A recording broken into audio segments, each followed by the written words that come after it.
And so one more time for the kids in the back. Say that again. Structure doesn't kill creativity. It amplifies it by creating consistent conditions for excellence. And so when you have this, and this is like, think about this too. If you do nothing, if you want the organic creativity to just flow in, like if you did nothing to a garden, is anything produced? Yes. Weeds are produced. I don't know why we think that, that the things that are beautiful in life just naturally will happen with no tension or any structure having to be had. That's not true. Like think about, I don't just wake up and get a good body. You know what I mean? Like my body doesn't naturally just all of a sudden get fit. Oh, but creativity is that. Well, no, that's not true. You have to put in effort. My brain doesn't naturally just get smart. I have to put into it. Like the weeds naturally come. The fat naturally comes. Like it takes me putting shit into my body, but like at the same time, organic creativity actually, if you want to get really good organic, like I'm going to stay in this food concept. Sure. Is organic food more or less expensive? More expensive. Way more expensive. Why? Because a lot more intentionality and effort has to go into having creative or having organic food. That's it. You want the shortcut? Get pesticides. I think a lot of times we want a pesticide lifestyle that turns into organic creativity, and that's just not real or true. What you're going to get is you're going to get shit food. You want organic food. You want organic creativity. You have to set the environment to do so, which requires a lot of consistency and requires a lot of work, effort, but it's worth it when you get the good stuff. Yeah. So let's talk about that work. Let's talk about that effort next. What are some practical rituals or rhythms or tactics from uncultured and the culture base that creative teams can start implementing immediately to set this fertile soil?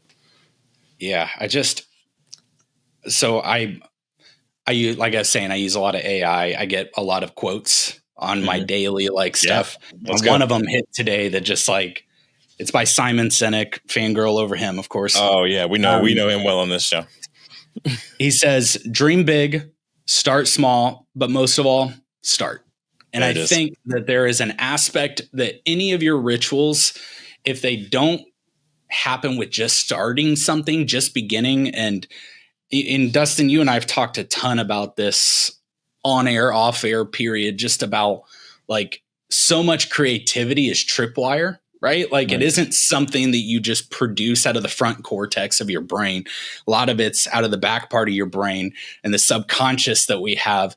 And a lot of it is tripwire from other things, right? And so creativity and innovation, a lot of times it just needs, first off, consistency. It needs creating really shitty stuff. When I wrote my book, my one rule was write 500 words, and I don't care if 499 of them are the word poop.